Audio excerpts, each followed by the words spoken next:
Abre a tua Bíblia junto comigo, 1 Coríntios, capítulo de número 5. Glória a Deus.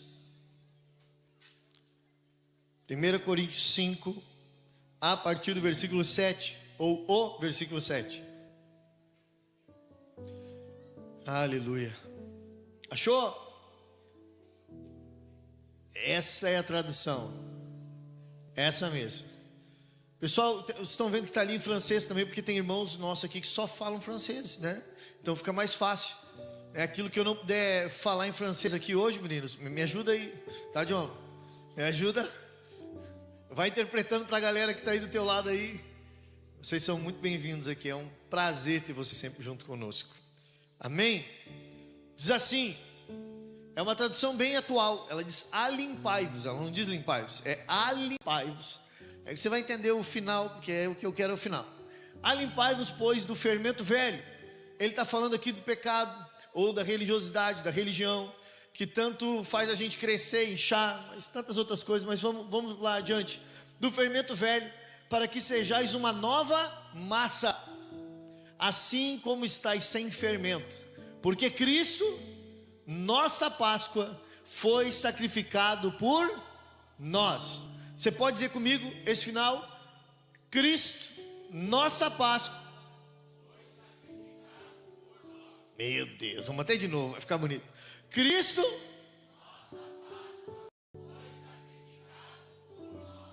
glória a Deus. Feche teus olhos, coloca a mão no teu coração. Senhor, nós te agradecemos. Tu és a nossa Páscoa, Cristo. Nós celebramos nessa noite a vitória sobre a morte. Te agradecemos por esse momento, Senhor. Fala conosco, que o teu Espírito encontre liberdade no nosso meio.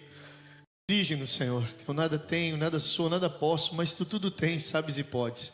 Fala conosco de uma forma especial, Senhor, e que ao sairmos daqui, a tua palavra, Senhor, tenha gerado em nós vida, para a honra e glória do teu nome, Senhor. Amém. Você pode sentar. Irmão, tem gente em pé lá atrás, então eu vou pedir para você assim, ó, senta tudo para um lado e deixa um espaço para o pessoal sentar aí também.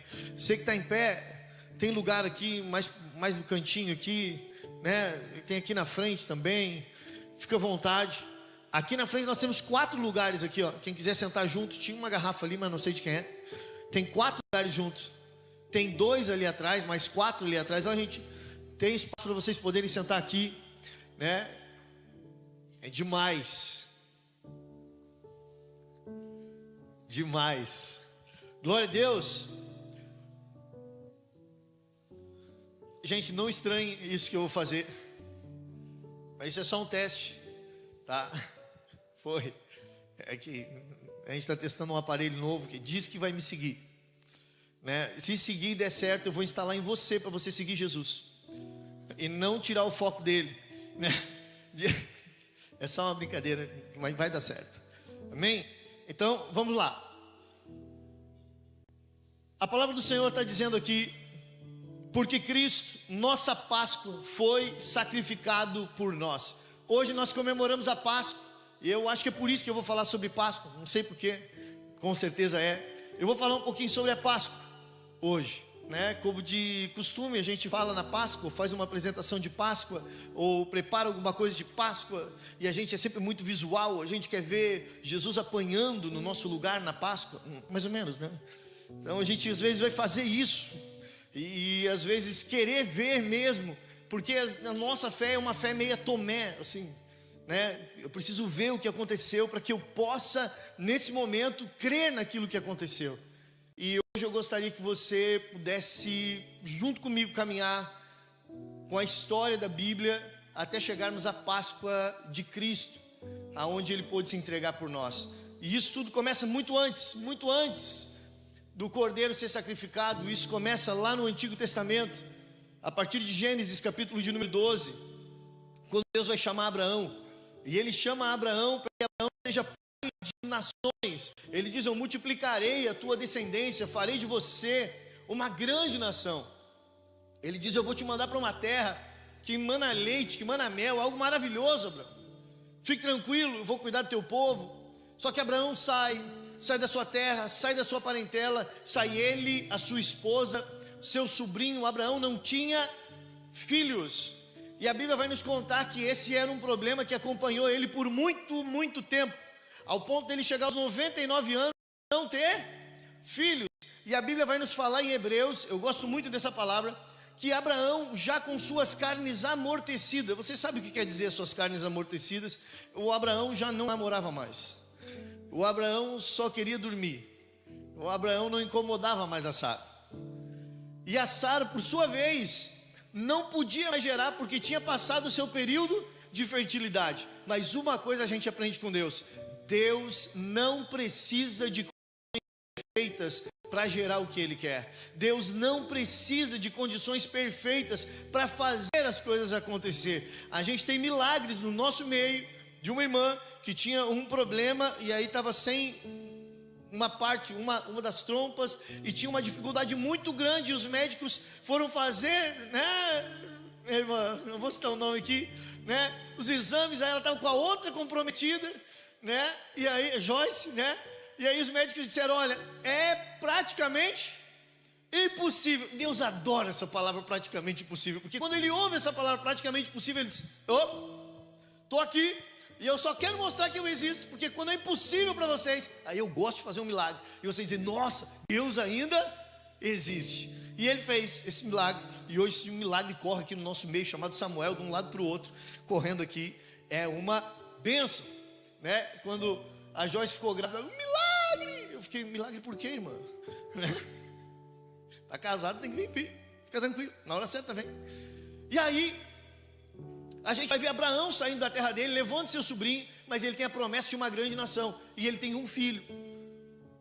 Ele tem um filho, porque Agar se deita com ele, amando de Sara, e Sara disse para ele: eu tive uma ideia, por que tu não te deita com a minha serva?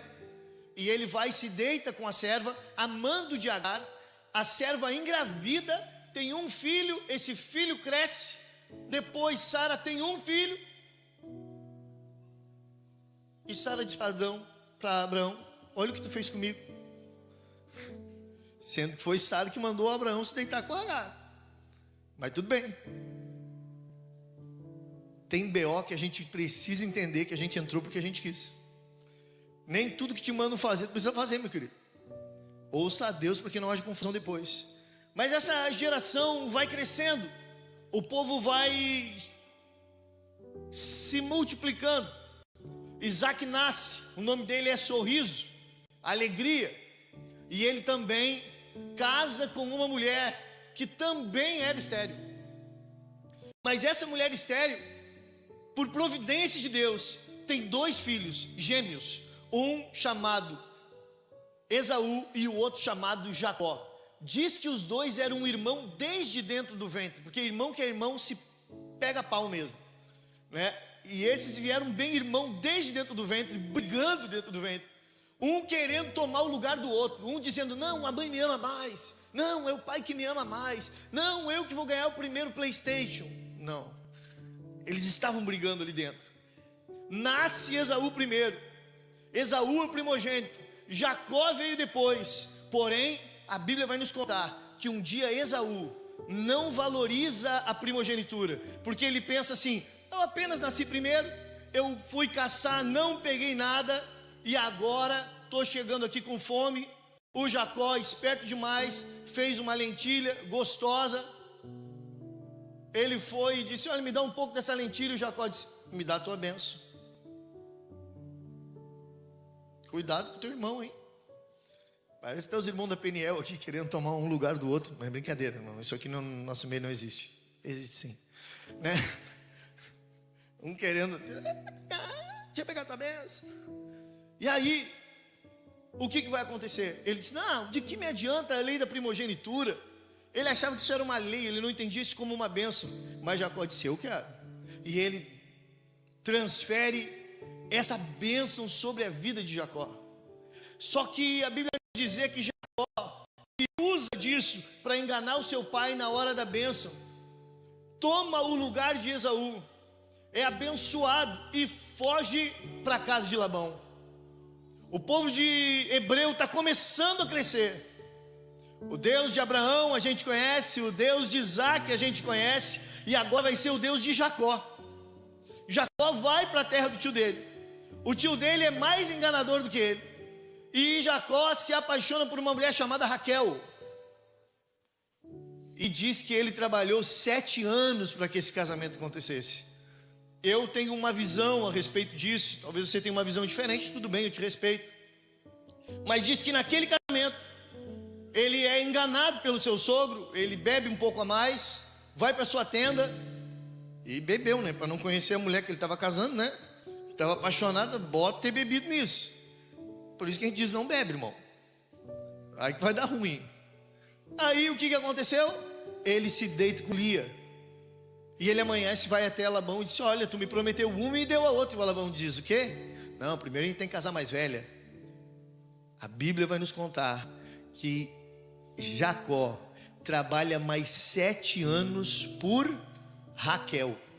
Mas eu acredito que ele recebeu ela como esposa e aí trabalhou mais 7 anos, porque ninguém trabalha 14 anos assim, né? É muito amor, né? Ele tinha que ter essa vivência, e essa vivência faz com que ele trabalhe mais 7 anos. Você já imaginou o seu marido trabalhar 14 anos por você? Já imaginou? Qual mulher gostaria disso?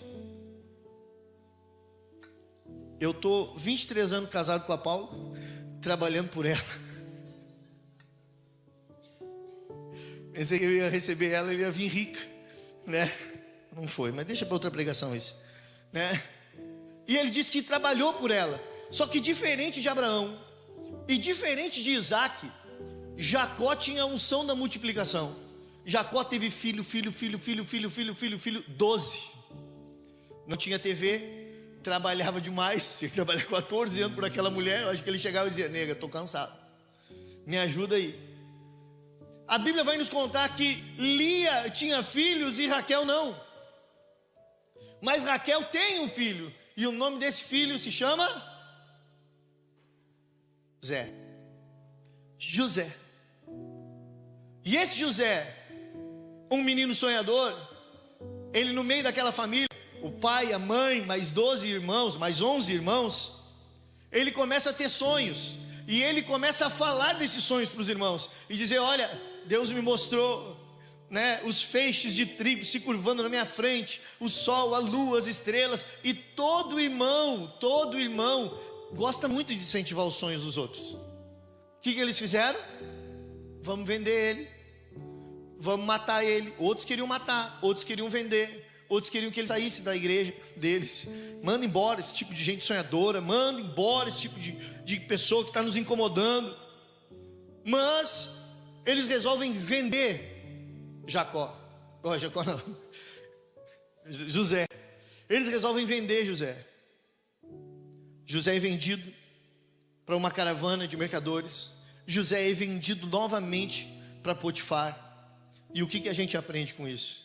Não importa o que as pessoas pensam sobre você, não importa o que as pessoas queiram fazer com você, desde que você esteja na presença de Deus. Se tentarem vender, se tentarem te comercializar, Deus está direcionando você para o propósito dele. Ninguém consegue afastar você do propósito que Deus tem para a tua vida, se você se entregar plenamente a ele.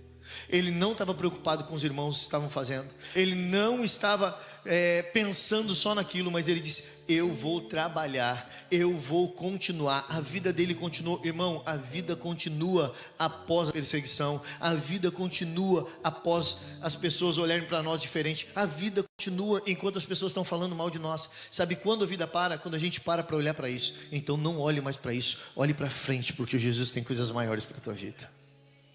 E diz que ele está lá na casa de Potifar, e a Bíblia vai ser bem clara. Ela diz: tudo que José punha a mão prosperava. E começou a prosperar, Jones. E prospera a dispensa, e prospera, o cara começa a ficar rico, e prospera isso. Lá pelas tantas, a mulher do Potifar disse: eu quero prosperar também. José, põe a mão em mim. Isso é segundo a minha heresia, mas é mais ou menos isso. Ela quis ele, ela desejou ele. Eu penso que era para prosperar. Será que era? Não era. Estava ela lá, de noite, começou Zezinho, olha só, comprei essa lingerie aqui pro Boitifar. Mandava um zap para ele.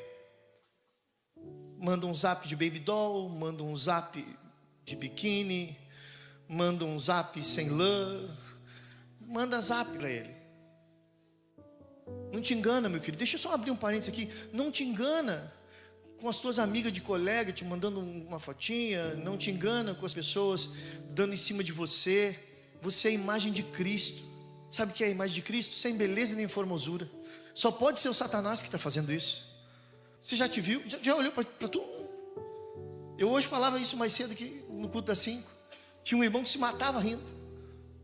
E ele entendeu bem a palavra sem beleza nem formosura. Que nem eu assim. E aí a Bíblia vai nos contar que ele foge dela. Ela tenta agarrar ele. Essa mulher era estranha, que a maioria das mulheres não quer agarrar os homens, mas essa queria agarrar. E pegou ele. E ele, fugiu. O que diz a Bíblia? Que Potifar, quando chegou, Potifar podia ter matado José, mas ele sabia a mulher que tinha. Então por isso ele não mata. Ele manda prender.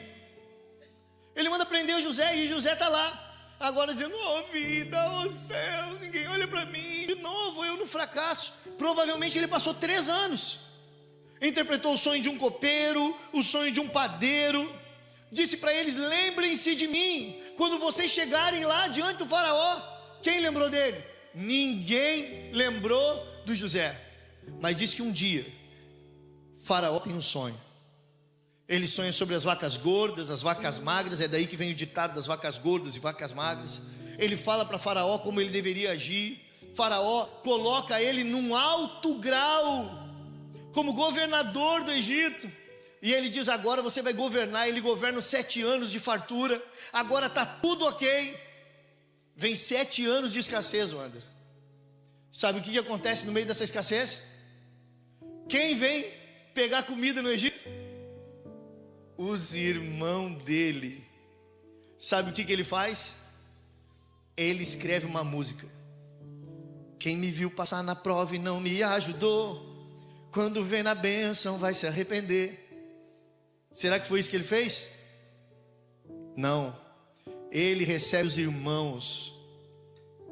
Ele olha para os irmãos e diz: o mal que vocês tentaram fazer contra mim, Deus transformou em bênção para todos nós. Deixa eu te falar, o mal talvez que estejam tramando contra a tua vida ou fazendo, não vai conseguir desarmar aquilo que Deus tem para ti, e você vai ser bênção. Cuidado com quem você despreza hoje. Talvez amanhã você tenha que comer na mesa dessa pessoa.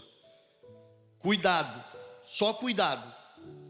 Então não despreze ninguém por causa dos seus sonhos e dos seus projetos. Só que a Bíblia diz que José manda chamar o seu pai, manda chamar os seus irmãos, e agora eles vêm. Não são mais 12, não são mais 12, agora são 70 pessoas. E eles chegaram 70 pessoas no Egito. Só que todos eles tinham a bênção de Abraão. Lembra que o Senhor disse para Abraão: vou te fazer pai de muitas nações. A tua descendência vai ser como grão de areia do mar. E vem uma descendência de Jacó. Esses guris não eram parecidos com Abraão, não eram parecidos com Isaac. Esses, eu mesmo, 2 milhões quando eles saem de lá. Cresceu demais. Posso dar outro parênteses aqui? Presta atenção nisso. Não despreze os pequenos começos, porque Deus vai multiplicar coisas sobre a tua vida, coisas que as pessoas não acreditam. Eles cresceram no meio de um povo, aonde o povo falava outra língua, aonde o povo tinha outra cultura, mas eles não perderam sua língua e nem sua cultura. Sabe o que isso quer dizer? Como nós vivemos cada dia mais no mundo, nós não precisamos perder a nossa essência. Nós temos uma essência que é Cristo. Por mais que estejamos cercados pelo mundo, existe uma essência que é Cristo, e a gente não pode negociar. E esse povo cresceu, se multiplicou, ao ponto de serem quase 2 milhões de pessoas dentro do Egito. O faraó, veio um faraó que não conhecia José, e diz que esse faraó escravizou esse povo. E esse povo agora, depois de 400 anos, está escravizado. E eles começam a clamar a Deus, dizendo o quê? Senhor, envia um libertador para nós. Envia um libertador, Senhor. E na hora Deus ouviu. Deus mandou quem? Moisés. De que tamanho Moisés veio? Desse tamanho. Quando o povo orou, a mãe de Moisés engravidou. 9 meses depois ele nasceu.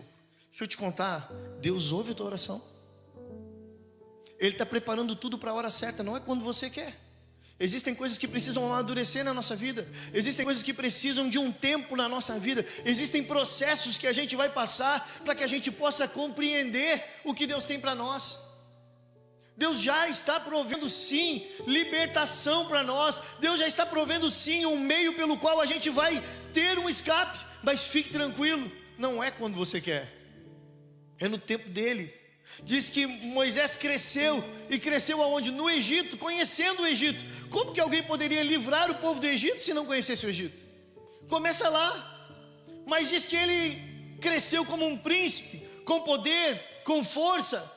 E ele tenta livrar o povo com poder e com força, e não consegue. Ele não consegue, ele mata um egípcio, mas ele tem que fugir. Agora um homem de 40 anos foge. Ele não é mais um príncipe, ele não é mais alguém com status. Agora ele é um peregrino, indo para uma terra estranha. Mas Deus já tinha preparado no deserto uma identidade para ele. Ele deixa de ser príncipe e passa a ser pastor de ovelhas. Ele prepara esse cara por 40 anos no deserto para que ele seja pastor. Por quê? Porque Deus prepara pastores, não é no palácio. Deus prepara pastores, líderes, é no deserto. Deus não prepara no palácio, não é só coisa boa, é rala mesmo. E agora que ele é um pastor, que ele reconhece as suas falhas, que ele reconhece suas fragilidades, o Senhor aparece para ele no meio de uma sarça e diz para ele assim: Moisés, tira a sandália dos teus pés, porque o lugar que tu está é terra santa. O Moisés, apavorado, dobra o joelho, se curva diante do Senhor, e o Senhor disse para ele: olha, eu te escolhi para que você vá tirar o meu povo do Egito. E ele diz: quem? Eu? Eu não. Espera aí, há 40 anos atrás ele disse: eu sim, se eu tiver que arrebentar todo mundo a pau eu vou. Mas agora ele reconhece que não tem mais força. Ele diz: eu não, eu sou gago, eu tenho problema, eu não consigo. Deixa eu te contar uma coisa. Deus chamou você não é porque você é bom, não é porque você fala bem. Deus te chamou não é porque você tem condições. Deus te chamou porque Ele sabe as tuas falhas, e Ele vai se aperfeiçoar na tua vida através de cada falha. Ele vai ser glorificado através das tuas falhas. Ele vai agir de uma forma sobrenatural. Ele disse: eu vou livrar o meu povo através de ti, um velho. E ele diz: não, Senhor, eu não. Manda alguém vir junto comigo, alguém que me ajude, Senhor, alguém que tenha condições. Deus disse: então eu vou mandar alguém com condições. O que eu acho que ele pensou na hora, Wander? Ele vai mandar um guri novo, cheio de vigor, alguém que consiga correr, alguém que vá. Não, ele manda o irmão mais velho. Se Moisés já tinha 80, quantos anos devia ter Arão? Vem com um cajado. Eu não acho que era cajado, Manu, eu acho que era bengala. Ele chega com a bengala. E ele olha: o Senhor está mandando isso para me ajudar? Não subestime as pessoas que Deus coloca do teu lado. Não subestime pessoas que você olha e diz assim: nem vive mais, tá só o bagaço. Não subestime. Deus começou a agir através de Arão e de Moisés. Levou eles até Faraó. Quando Moisés chega diante de Faraó e ele começa a ministrar diante de Faraó, ele vai até Faraó e diz assim: olha, Faraó, eu vim enviado por Deus para livrar o meu povo. Fica tranquilo, nós já vamos chegar na Páscoa. Eu penso terminar por volta às 11h30 hoje. Vai dar tempo. Não, um pouco antes ali, 11h15, né? Fica tranquilo, não vai durar tanto. Eu falo muito para depois tirar mais baixo. Gente, ele chega diante de Faraó e diz assim: ei, Faraó, Deus mandou tu libertar o meu povo. E ele disse: mas que Deus? Eu conheço Horus, Osíris, conheço outros deuses, Deus Ra. Que Deus é esse? Ele disse: é o eu sou. Eu sou o que sou. Eu sou aquele que criou o céu, eu sou aquele que criou a terra, eu sou aquele que faz a separação entre o mar e a terra, eu sou aquele que criou os luminares, eu sou todo poderoso. Esse é o Deus que está falando contigo. Sabe o que o faraó disse para ele? Não vou libertar o povo. Então ele disse assim: então vou mandar umas praguinhas. Deus vai mandar umas praguinhas aqui para mexer com o teu coração. Primeira praga que Deus manda para livrar o povo: sangue. O Nilo se transforma em sangue. Não sei se você sabe, na região do Egito, a única fonte de água que tinha era o Nilo. O Nilo transformado em sangue, os peixes morreram. Os animais não tinham onde beber. Tudo começa a decair. Mas não fica só por aí. Ele vai e fala com Moisés e diz: não, isso aí meus magos também conseguiram fazer. Transformaram água em sangue. Aí Moisés diz o seguinte: olha, eu vou mandar uma outra praga. O Senhor manda outra praga, rã. Todo mundo gosta de rã, né? Bichinho limpinho, lindo, maravilhoso.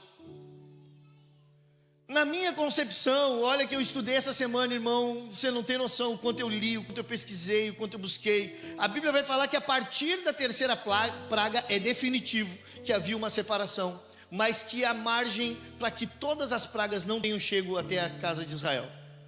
Eu gostei mais dessa mensagem, que nenhuma delas chegou. Mas se chegou, que fique por lá. Mas eu posso garantir que eu não sei como uma rã chegava na porta do povo de Israel e fazia Rebbe.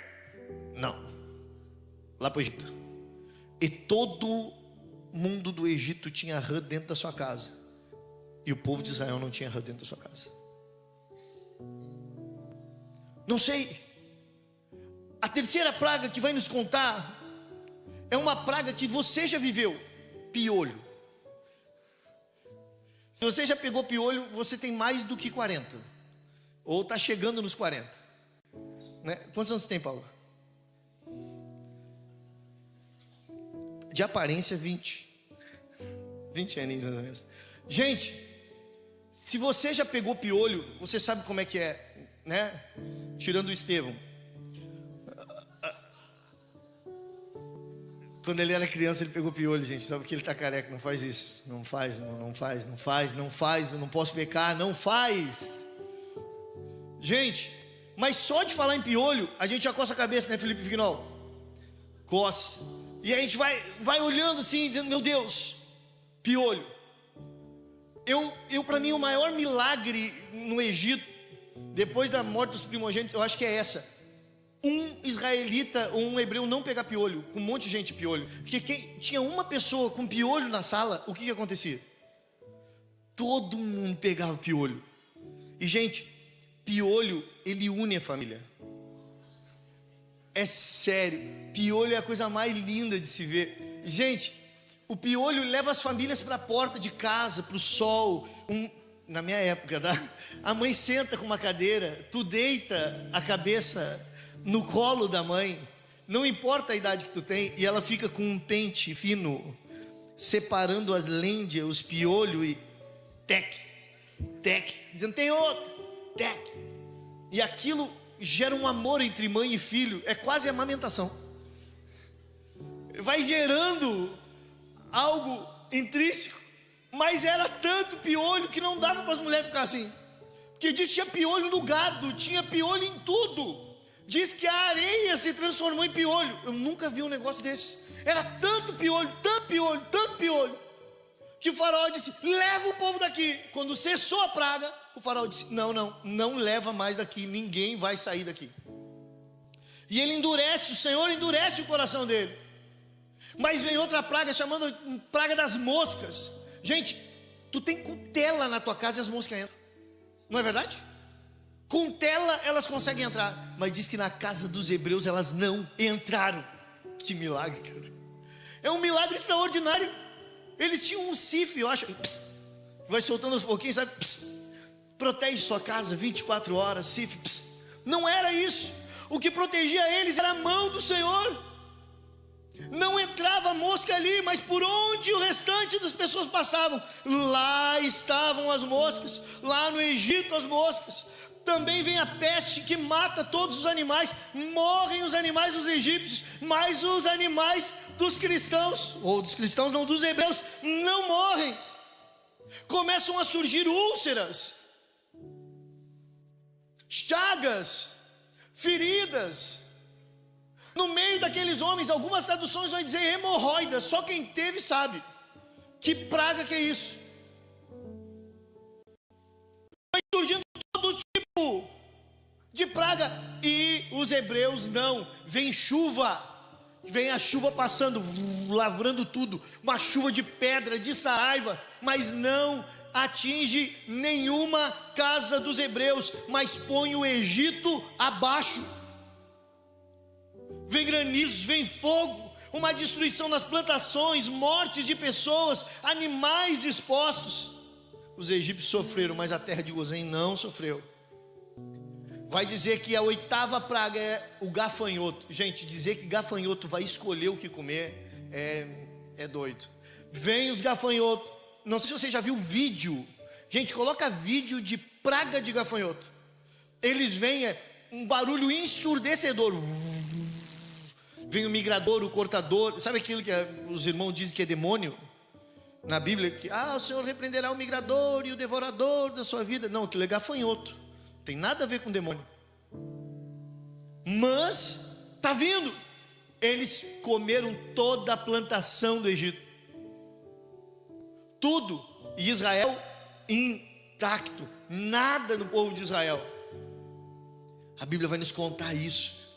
Irmão, eu não sei se você consegue acreditar nisso, mas eu acredito fielmente. Sabe por quê? Porque o salmista vai dizer algo extraordinário para mim e para você. 1000 cairão ao teu lado, 10.000 à tua direita, mas você não vai ser atingido. Aquele que está debaixo da palavra de Deus, aquele que tem o Senhor como seu Salvador, pode vir a praga que vier. E eu nem estou falando de pragas do dia de hoje, mas qualquer coisa que se acenda sobre a tua vida, o Senhor vai te proteger. Ele vai estar com você. Ele não vai deixar nada acontecer com você nesse tempo. Mas a Bíblia vai nos contar que a penúltima praga é trevas. E essa me intriga. Me intriga, Cecília. Porque diz que eram densas trevas, escuridão, o sol não brilhava ali. Mas diz que quando os israelitas, o povo hebreu, chegava na sua casa, o sol brilhava. Rapaz, eu conversava com uma pessoa, ele disse: pastor, não parece fábula? Eu disse: mano, até pode parecer, mas isso é poder de Deus. Todas as fábulas que inventaram têm um fundo de verdade no poder de Deus. Tudo. Eles chegavam e lá dentro da casa deles o sol brilhava. Sabe, a palavra nos diz que Ele é o sol do meio-dia. Ele é a nossa estrela. Ele tem os seus olhos que brilham como chama de fogo. O brilho estava dentro da casa deles.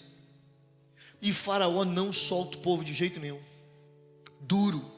Até que o Senhor envia a última praga, Wander. E é nessa última praga que a gente ouve a primeira vez a palavra Pessah, Páscoa, que quer dizer passagem. E ele institucionaliza a Páscoa. Ele diz: Moisés, a partir de hoje vocês vão fazer a Páscoa. E a Páscoa vai ser assim: vocês vão botar roupas de viagem, vocês vão se preparar para a viagem, vocês vão botar uma roupa como se vocês já estivessem prontos para viajar. Vocês vão pegar um cordeiro, reservar esse cordeiro um dia antes. Depois vocês vão matar esse cordeiro, separar o sangue do cordeiro. Vocês vão pegar e fazer um churrasco desse cordeiro. É aí que surge o churrasco. Faz um churrasco desse cordeiro, queima ele todinho. Não pode sobrar nada do cordeiro. Gente, você imagina isso? Não pode sobrar nada do cordeiro. Um cordeiro, um Marlon come inteirinho, tranquilo. Tranquilo, um só. Gente, não deixe sobrar nada, consumam tudo, não deixa nada. Como? Vai ter também pães sem fermento. E vai ter ervas amargas para que vocês lembrem do amargor da escravidão que vocês viveram. Essa é a Páscoa, Moisés. Mas tem algo, Moisés. Vem a última praga aí. E a última praga, eu não vou defender um povo só por ser hebreu. Eu só vou defender o povo que tiver sangue na porta. Não importa se é egípcio, não importa se é etíope, não importa qual seja a nacionalidade. Só importa uma coisa: se houver sangue na porta, nos umbrais, não vai sofrer dano nenhum. O que Moisés faz? Passa isso para o povo faz, passa nos umbrais da porta, o sangue. À noite vem o anjo, e quando esse anjo passa, o anjo da morte, passa pela casa dos hebreus, nenhum que tinha passado sangue na porta tem o seu primogênito morto. Mas no meio egípcio, os primogênitos morreram. E em meio a esse sofrimento, os primogênitos morrerem, o povo do Senhor é liberto na hora. E eles vão para o deserto. E eles passam, olha, Páscoa, eles passam de escravos para livres. Isso é Páscoa. Passar de um estado para o outro. Passar de um local de escravidão para um local de liberdade. Acabou a palavra, vamos embora para casa. É isso. Isso que é Páscoa. Passagem. Só que no Novo Testamento é um pouco diferente. A primeira vez que a palavra vai nos falar sobre Páscoa no Novo Testamento é um fato curiosíssimo. José e Maria eram pais de quem? De Jesus. Gente, olha o que eu vou falar para você. José foi um homem escolhido por Deus. Maria foi uma mulher escolhida por Deus. Um homem e uma mulher extraordinário que cuidaram de Jesus. Foram chamados para uma missão valiosíssima. Eles cuidaram, eles ensinaram, eles levavam Jesus todos os anos para a Páscoa. José e Maria levaram ele todos os anos para a Páscoa. Lucas vai nos contar essa história. E diz que quando Jesus tinha 12 anos, eles estão na festa da Páscoa, comemorando a festa da Páscoa. Terminado a festa, José e Maria vão embora. E eles caminham um dia inteiro. Quando eles se dão conta e começam a procurar Jesus, eles não encontram Jesus. Eles não encontram Jesus. E eu acho que começa a bater aquele desespero. O que fiz com Jesus? Aonde ficou Jesus? Eu acho que Deus Pai no céu diz assim: meu Deus, ai, eu mesmo. Olha quem eu escolhi para cuidar do meu filho. Eles na hora se dão conta de o quê? Nós demos tanta importância para a festa, nós demos tanta importância para o rito, que nós acabamos esquecendo nosso filho lá. Vamos voltar. E quando eles voltam, Jesus está fazendo o quê? Jesus estava fazendo aquilo que o pai tinha mandado ele fazer. Ele estava conversando com os doutores da lei, ensinando naquele lugar. Quando Maria e José chegam, diz que José diz para ele: rapaz, o que tu fez? Onde que tu estava? Ele disse: aqui, o tempo inteiro aqui. Preste atenção, se José e Maria, que eram pais de Jesus, esqueceram dele em meio à festa, o que dizer de nós?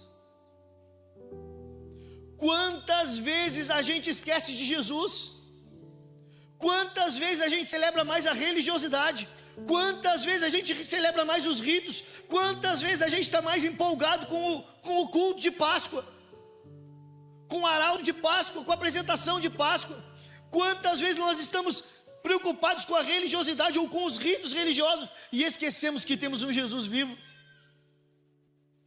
Quantas vezes, eu posso te dizer, só eu, no mínimo, nesses 44 anos de vida que eu tenho, umas 89 vezes, 2 vezes por ano, eu acho que eu esqueço. Às vezes a gente está decidindo as coisas sem ter Jesus do nosso lado. A gente está andando sem Jesus e não percebe.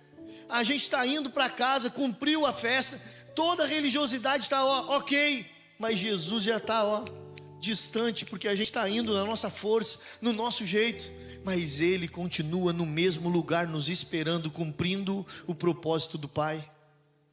Esse Jesus não saiu dali, Ele estava esperando. É a primeira vez que é falado da Páscoa para nós. E conta que José e Maria esqueceram de Jesus. Será que a gente não esquece dele? Será que você talvez não esteja esquecendo dele? Será que você não esqueceu dele em algum momento? Será que a gente não está deixando ele de lado para colocar o nosso eu, o nosso fazer, as nossas coisas? Até mesmo na Páscoa. Ele não quer que você faça as coisas, Ele quer que você ande com Ele no meio desse caminho. A Bíblia vai nos contar que Jesus cresce, se batiza, prega durante 3 anos.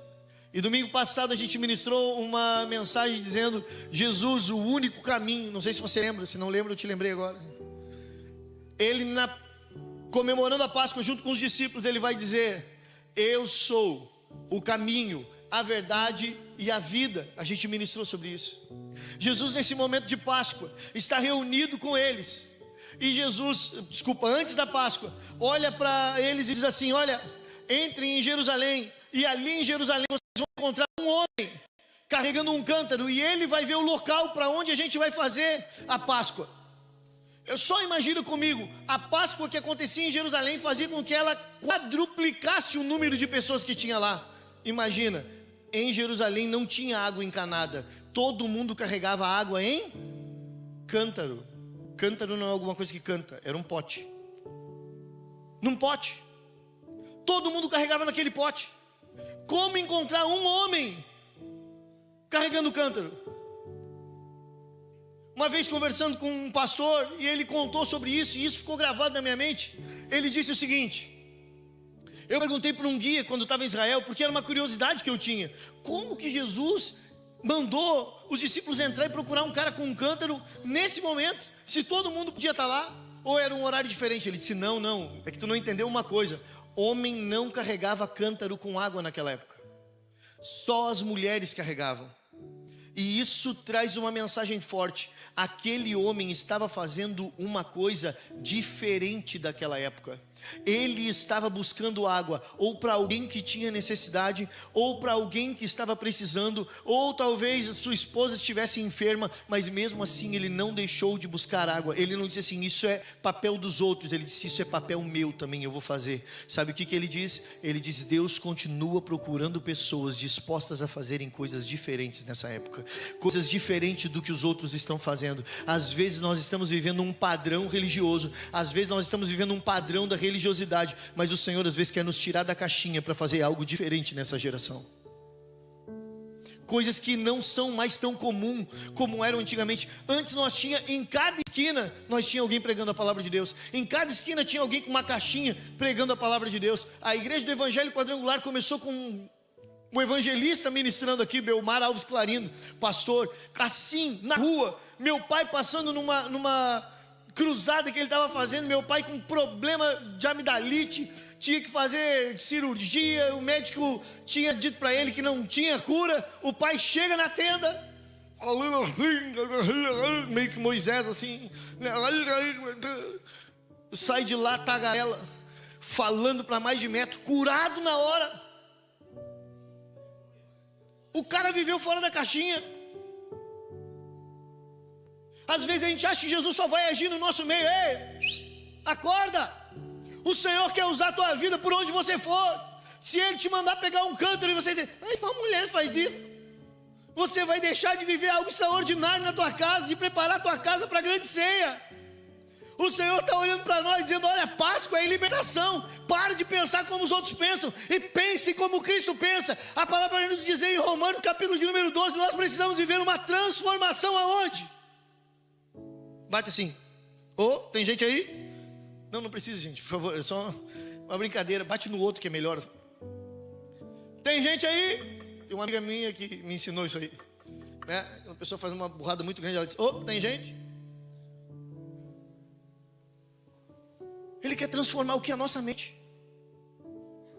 E esse homem dá as diretrizes: olha, vamos fazer aqui, prepara a casa, faz tudo. Era um homem simpatizante do evangelho. Mas é interessante que não é citado que ele estava junto com os 12 na hora da Páscoa. Sabe por quê? Simpatizante não senta à mesa com Jesus. Quem senta na mesa com Jesus é discípulo, que está disposto a aprender, a ser apertado, a ser ensinado e a ser direcionado. Eu sou simpatizante do evangelho. Ai, que simpatia. Você leva todo mundo que é simpático para tua casa? Quer atendente simpático, vou levar lá para minha casa? Não, Paulo, não vou levar. É só uma brincadeira. Gente, não. A gente precisa ser de verdade de Jesus. Não apenas simpatizantes, mas entregue o nosso coração a Ele para que a gente sente na mesa com Ele. A Bíblia diz que estava tudo preparado. Tudo preparado. E Jesus diz: olha, um de vocês vai me trair. Pedro na hora, diz o quê? É eu, Senhor. Ele diz: não, não é tu, Pedro.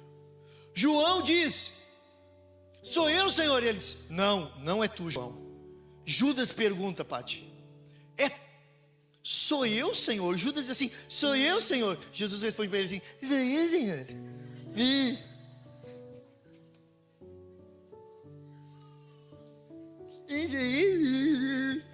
Claro que é tu, cabeção. Quem pegar junto comigo no pote vai ser esse. Quem pega? Judas. O que o Senhor faz na hora com Judas? Mata Judas, é isso? Não, ô irmão, fica tranquilo. Tem coisas que tem que acontecer para você chegar no propósito. Tem coisas que tem que acontecer para a gente passar por aquilo que o Pai quer que a gente passe. Jesus olha para ele e diz: vai lá, faz o que tem que fazer. E ele vai, e Jesus começa a dizer: eu vou morrer. Eu vou morrer, Márcio. Pedro na hora diz o quê? Não, o Senhor não vai morrer. Ó, cola comigo que eu não vou deixar isso acontecer. Ele olha para o Pedro e diz: Pedro, hoje tu vai me negar? Ele diz: eu não.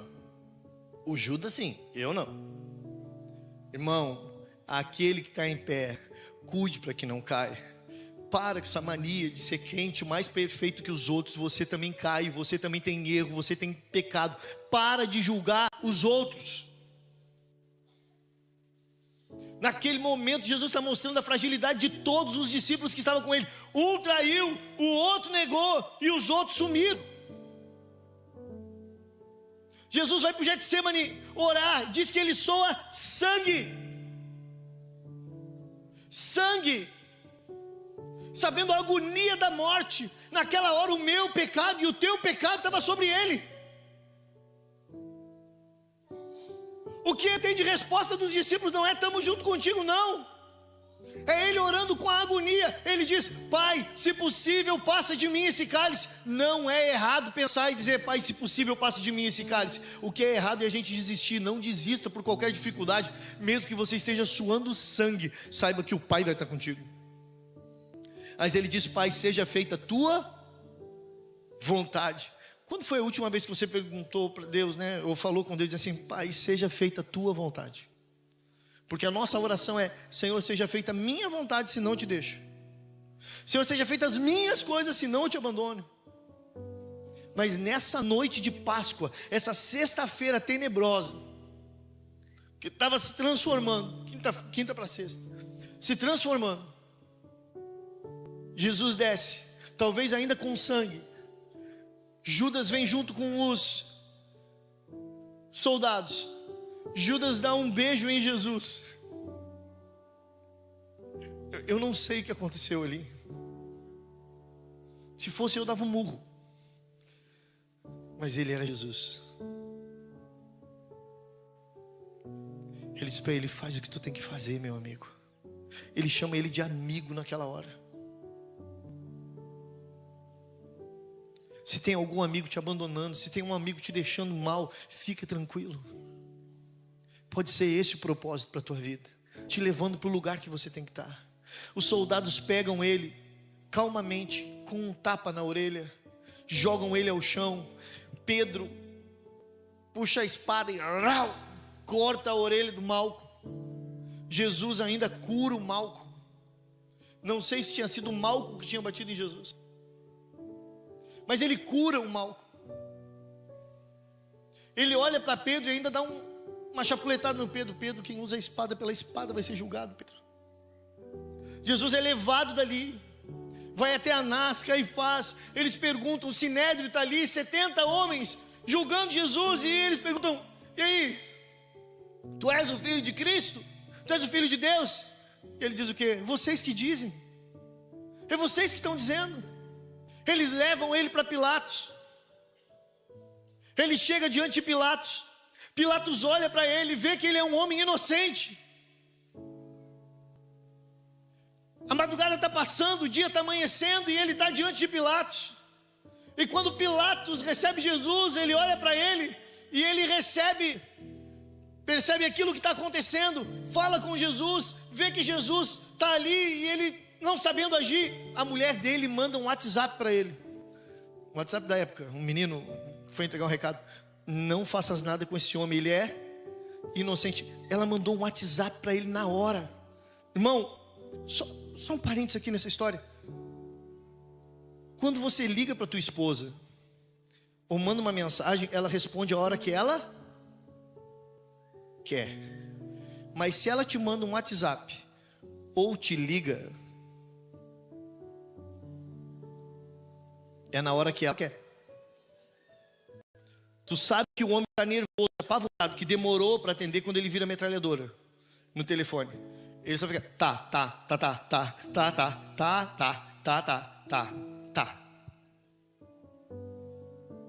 Naquele momento Pilatos pega aquela mensagem da mulher e diz: opa, ele é inocente, o que eu vou fazer?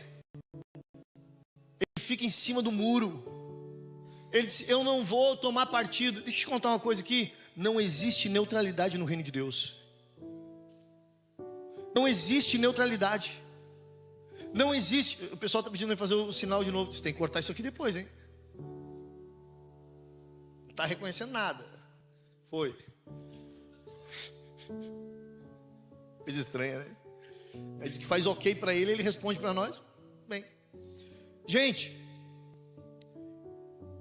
ele diz o seguinte: olha, eu vou ficar neutro nessa história. Eu não vou tomar decisão. Não existe neutralidade no mundo espiritual. A Bíblia diz: você não pode servir a dois senhores. Ou você agrada um, ou você agrada o outro. Não tem meio termo. Ou você está com Cristo, ou você está sem Ele. O meu pai, no meio de suas pregações, ou em muitas de suas pregações, contava e falava muitas vezes sobre isso, ministrando sobre o muro, que Jesus estava de um lado e o diabo do outro, e um homem caminhando em cima do muro, e Jesus dizendo: desce daí, vem para o meu lado, e o diabo sentado, tomando um tererê, não vou dizer que era chimarrão, para não dizer que eu estava ali, sentado, tomando uma água de coco, e o homem se vira para o Satanás e diz assim: rapaz, Jesus está me chamando para ir para o lado dele, eu estou aqui em cima do muro e tu não está dizendo nada. O diabo olha para ele e diz assim: querido, quem tu acha que construiu o muro? O muro é meu. Não existe neutralidade. Nós precisamos ter um posicionamento diante de Deus. Ou somos ou não somos. A palavra de Deus diz que nós devemos dizer sim, sim, ou não, não.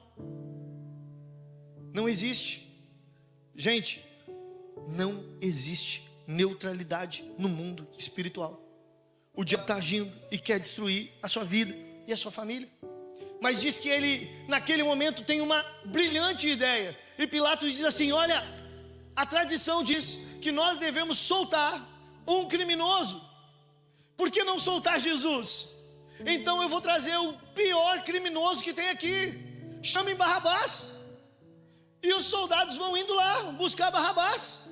Enquanto eles estão indo buscar Barrabás, Barrabás está ouvindo aquele tumulto, aquela multidão falando. E o Pilatos diz assim: olha, hoje eu vou dar a oportunidade para vocês escolherem entre Jesus e Barrabás. Ele está preso. Então, vocês querem quem? Ele não escuta o que Pilatos fala, porque Pilatos era um só falando no meio daquela multidão. Ele só escuta a multidão falando. E ele diz: vocês querem que solte quem? Jesus ou Barrabás? O que a multidão grita? Barrabás, Barrabás, Barrabás. E eles gritaram meu nome. E ele dizia: o que eu faço com Jesus?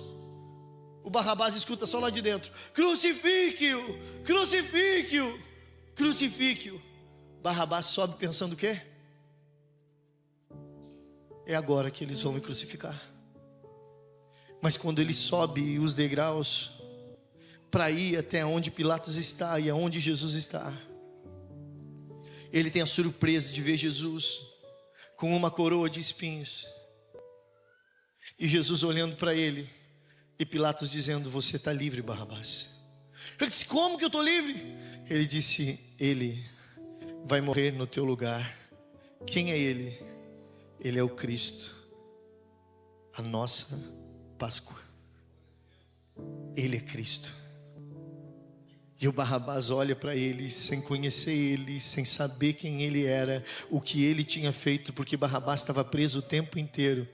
Barrabás vive a primeira Páscoa, a liberdade através de Cristo Jesus das nossas prisões.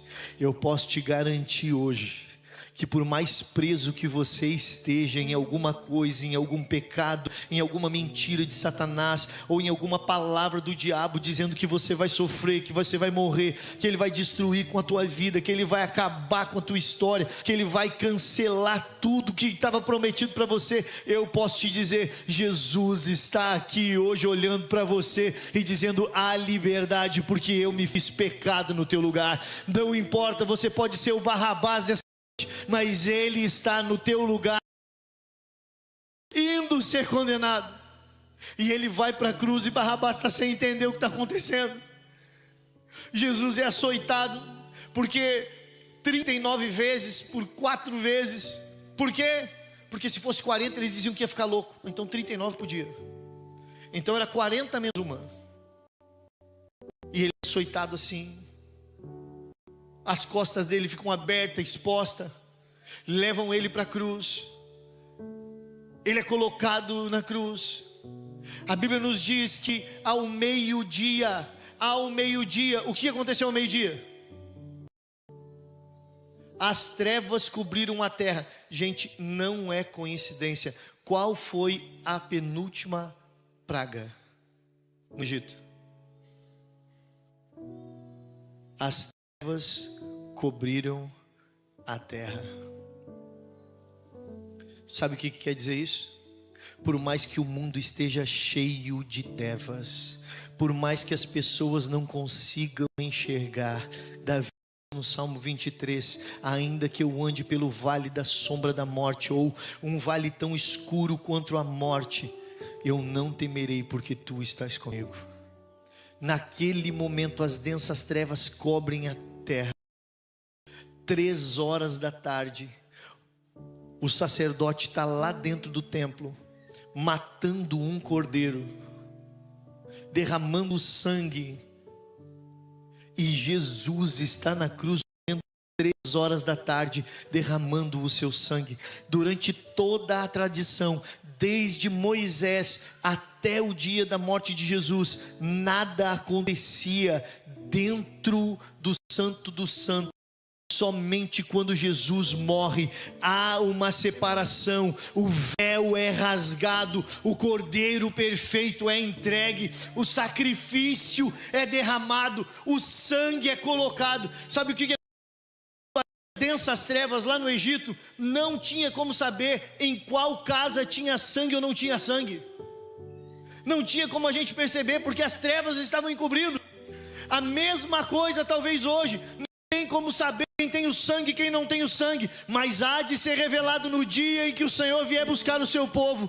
Mas naquele dia, os primogênitos do Egito morreram, mas agora o primogênito de Deus estava se entregando por nós, o unigênito do Pai se entregando por amor à minha vida e à tua vida, para que o sangue dele nos cobrisse de todo pecado, de toda acusação, de toda morte, de todo mal. Ele é entregue por mim e por você. Ele diz: Pai, em tuas mãos eu entrego o meu espírito. Mas antes disso ele fala algo extraordinário: está consumado. A obra perfeita de amor está consumado. José de Arimateia corre, Nicodemos corre, eles pegam o corpo de Jesus, enrolam o corpo de Jesus, colocam Jesus em um túmulo virgem, fecha-se aquele túmulo, soldados são colocados na porta, a tristeza invade o coração dos discípulos. Jesus morreu, eu vi o sangue dele caindo, Jesus morreu, e agora o que vai ser de nós? Não temos mais um Salvador. Deixa eu te contar uma coisa, nosso Deus é especialista em algo, Ele é especialista em mudar o final.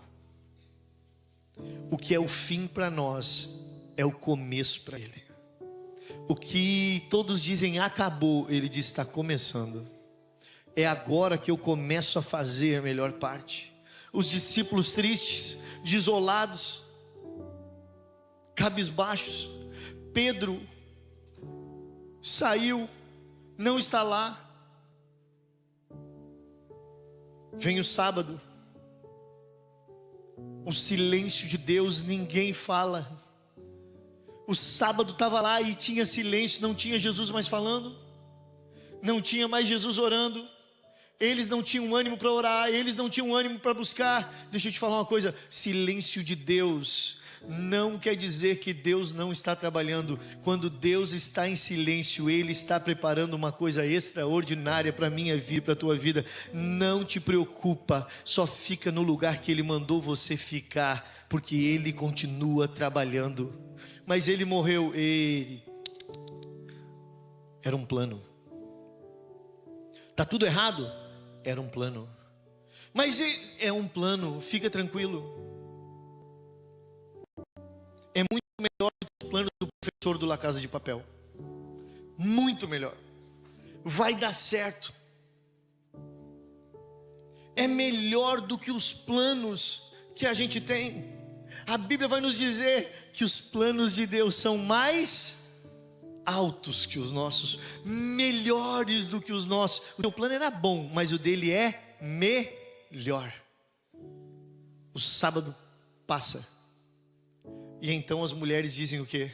Vamos lá no sepulcro, vamos levar perfumes, especiarias, vamos ungir o corpo dele, ele era o nosso mestre, vamos até lá.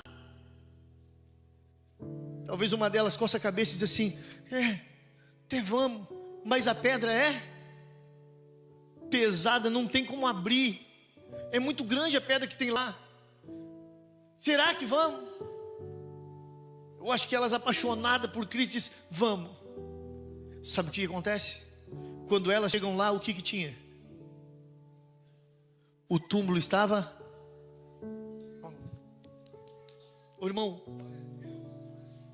só ouve isso. Não se preocupe com o tamanho da pedra.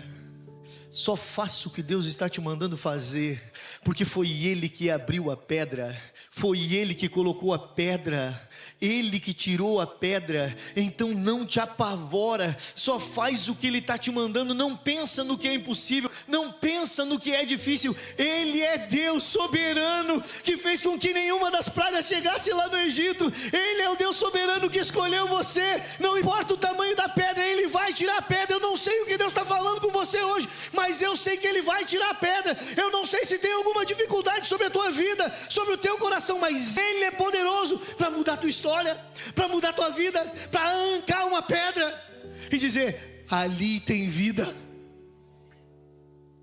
Eu não sei o que há de dificuldade, mas eu sei que Ele planejou salvar essa cidade. E você fica pensando talvez, é difícil, Senhor, ou Ele já preparou tudo, Ele já tirou a pedra. E quando elas chegam lá, algo extraordinário acontece, Samuel. Elas chegam, dão de cara com um anjo, e o anjo diz o que para elas?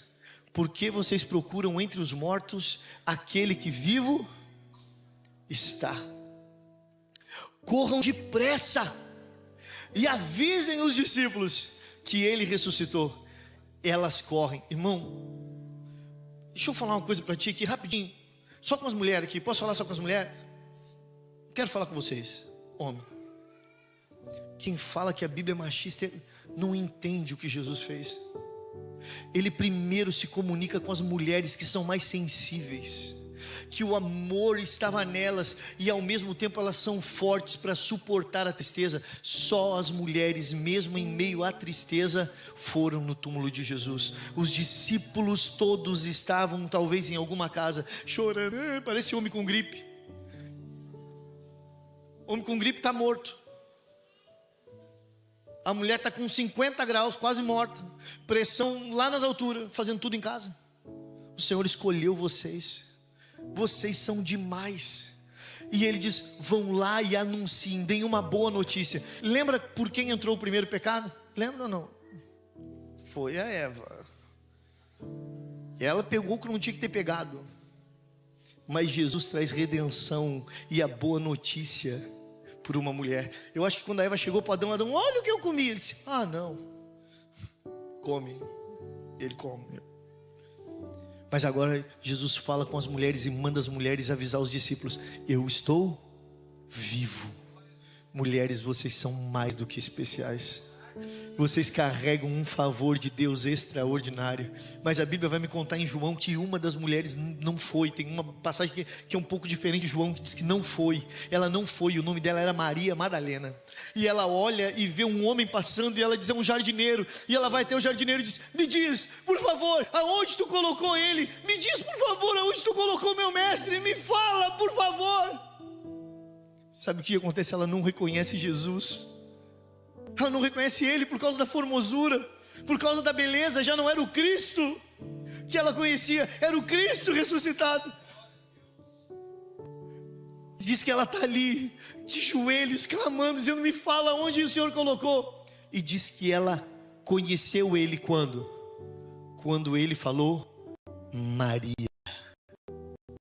Quando ela ouviu a voz do Mestre, ela conheceu Ele e ela diz, Rabi, Mestre. Ela ouviu aquela palavra cheia de amor, cheia de carinho para ela. Aquela mulher que outrora Ele tinha tirado 7 espíritos. Tem gente que diz que ela era uma prostituta, não fala isso na Bíblia. Mas uma mulher endemoniada. Você conhece uma mulher endemoniada? Era ela. Sem demônio nenhum, agora ali, ela ouvindo Jesus falar com ela, ela ouvindo o amor, Ele falou com ela. Sabe o que estava acontecendo? Morto não fala. Ele estava vivo, chamando o nome dela, dizendo, não volta daqui vazia, eu ressuscitei, eu que mudei a tua vida. Eu quero que você carregue uma mensagem de amor e que você diga que eu amo a todos. Eu não faço acepção de pessoas. Ele escolheu falar com a primeira mulher, e essa mulher era uma endemoniada, cheia de coisas erradas talvez do passado da vida dela, mas que Cristo regenerou ela. Sabe o que Ele está dizendo para nós? O meu amor é tão grande e eu dei a vida por você por amor. E hoje eu posso dizer para você, Jesus te ama. Sabe por que eu posso dizer Jesus te ama? Porque Ele não está morto. Eu não posso dizer Maomé te ama, porque Maomé morreu. Eu não posso dizer Buda te ama. Desculpa, irmão, mas eu não posso dizer Buda te ama. Buda morreu. Eu não posso dizer que o meu avô te ama. Ele morreu, ele passou pela morte. Ele está morto, ele não está vivo.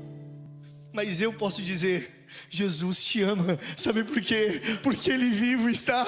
Essa é a boa mensagem. Ele vivo está. Ele me ama, Ele te ama. Ele se entregou por nós. E essa é a boa mensagem da Páscoa. Ele está passando a minha vida da tristeza para a alegria, da esperança. Um Deus que nos ama porque vivo está.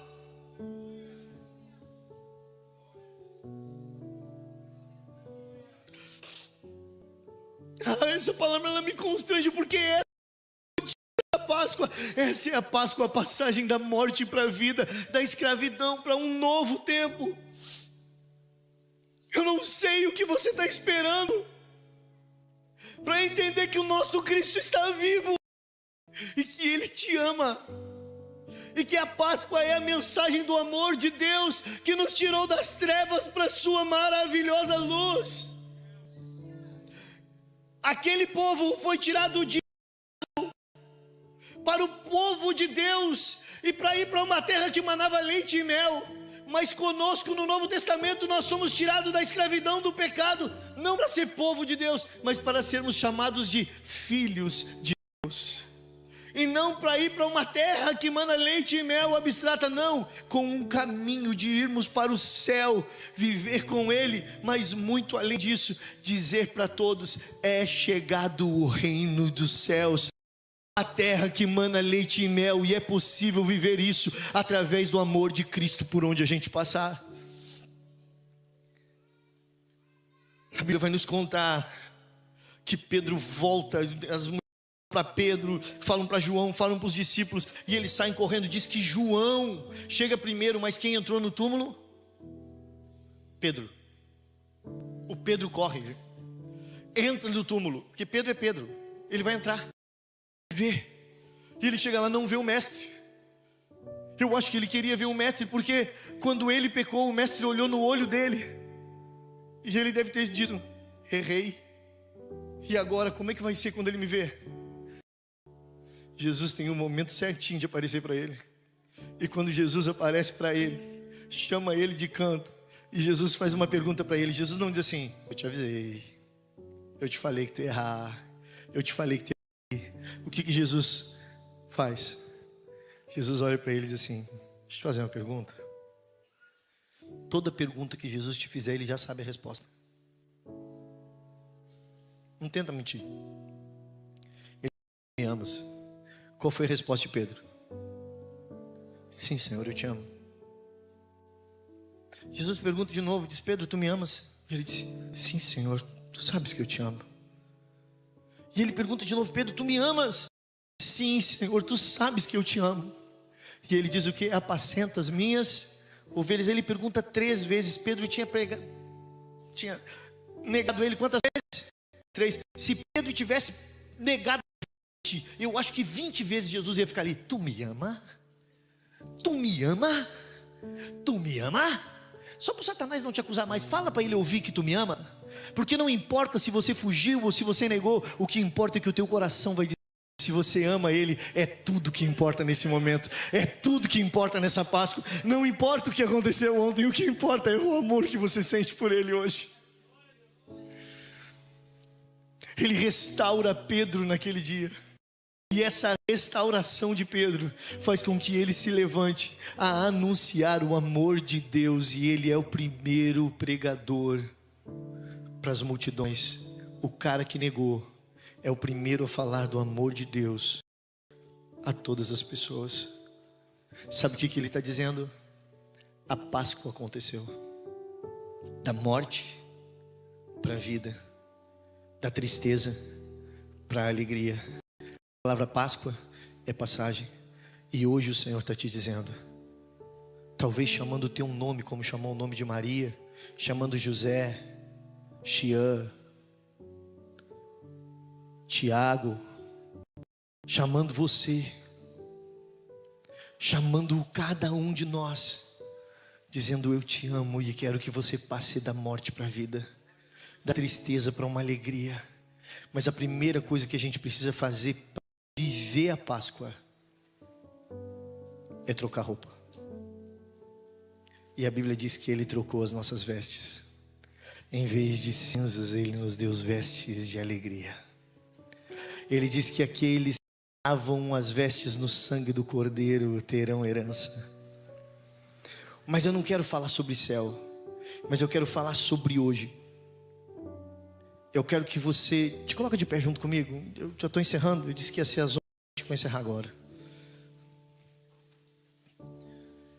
Eu quero que você feche teus olhos e que você pense comigo: quantas vezes você usou uma roupa de obreiro? Quantas vezes você usou uma roupa de crente? Quantas vezes você usou uma roupa de trabalhador? O que Jesus nos ensinou? O que Moisés deixou? Ele dizia: vocês coloquem roupa de viagem, se preparem para a viagem. E olha, eu vou te contar uma coisa. O povo que foi para o deserto, eles tiveram uma viagem longa de 40 anos, Jones. 40 anos. Eles viram milagres extraordinários. Quem aqui já foi para Gramado pela Rota Romântica? O pessoal romântico. romântica lá. Eu te garanto que a rota que Deus tem para a tua vida não é uma rota romântica, é a rota do amor. Você não vai ver orquídeas, você não vai ver canyons, mas você vai ver o amor dele se manifestando na tua vida dia e noite. Ele está dizendo: você está disposto a colocar vestes novas? Vestes para viajar, uma viagem nova. Ele está olhando para ti e diz assim: bora fazer uma viagem muito louca? Vamos de volta para o futuro? É isso? Não. Vamos de volta para o propósito que eu tenho para a tua vida. Porque a Páscoa veio para tirar o povo da escravidão e colocar eles no propósito. A Páscoa hoje para nós é nos tirando da escravidão, do medo, da vergonha, da tristeza, para um lugar de vitória em Cristo. É isso.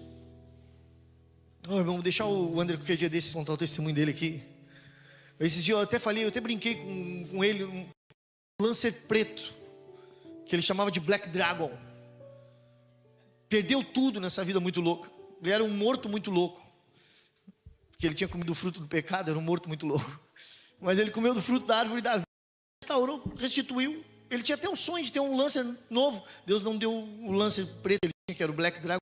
Agora, White Angel.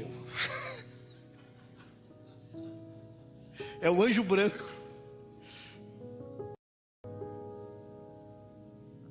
O Senhor quer nos transportar dessa vida de morte para uma vida nova. Ele se fez pecado em nosso lugar. Ele se entregou no meu lugar e no lugar. E eu preciso te dizer isso hoje: Páscoa é passagem. E Ele está preparando, não, Ele já preparou a passagem para a tua vida. Você só precisa se arrumar para essa viagem de Páscoa, essa transição do novo que Deus tem para ti, essa transição do propósito que Deus tem para tua família. É um novo chegando, é um novo começando, é a Páscoa se realizando, é o Cordeiro dizendo: eu morri para que você pudesse viver a minha vida. Para que você pudesse ter esperança. Você não é mais escravo do pecado, você não é escravo mais da mentira, mas você tem liberdade em mim para viver todas as coisas, ter a sua mente transformada em viver uma vida livre de acusação, livre do mal que o diabo tem tentado causar, querendo destruir tua casa, tua família, teu emprego. Mas Ele morreu por você, Ele se fez maldição em nosso lugar. Então não aceite isso. Diga: eu já entendi. Paz, que bom que você assistiu esse vídeo até o final. Eu sei que nesse vídeo não teve uma oração, não teve um momento talvez que você estivesse esperando, e isso é por causa dos direitos autorais do YouTube e das canções que a gente canta. Mas eu gostaria de, nesse momento também, deixar uma oração para você, para que você não saia dessa live sem receber uma oração. Então, coloque a mão no teu coração, deixa eu orar por ti nesse momento. Senhor, nós oramos por essa pessoa que ouviu essa live, que a tua mão seja sobre ela, que esse dia seja impactado pela tua presença e que essa mensagem, Senhor, encontre um coração fértil, que a tua palavra cresça e germine, Senhor, através dessa pessoa e que ele possa multiplicar tudo aquilo que ele ouviu. Em nome de Jesus, amém. Que Deus possa ter falado contigo. Não esquece de compartilhar com seus amigos e de deixar um like nesse vídeo. Que Deus te abençoe, em nome de Jesus.